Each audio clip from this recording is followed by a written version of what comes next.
Some years ago, while living in another part of the world, traveling one day with my wife and son in a car, I suddenly noticed something I've never seen before, and I was astonished.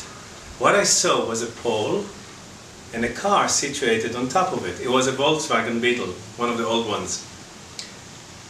I was stunned, and I said to my wife and son, "Look at that scene." And they said, "Look at what?" And I said, "Look at the pole with the car seated on it." They started to laugh. And I said, "Why are you laughing?" And I said, "Well, it's been here for 2 years. We've been driving past it 3-4 times a week." And I said, "Really?" They said, "Yes." Well, that caught my attention because I realized that my brain edited reality. I realized I didn't see what was around me.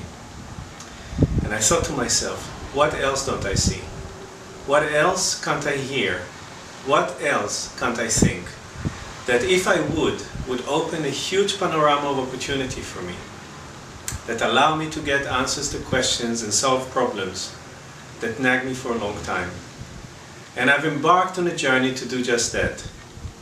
This is what my strategic thinking seminars, leadership programs are based on. It's about seizing the opportunity of the future by developing a state of mind that allows you to truly see what you don't see, think what you don't think, and hear what you don't hear. This is where your next solution will come from what you don't know, not from what you already know. And that's what I encourage you and urge you to develop. And that will happen in my seminars.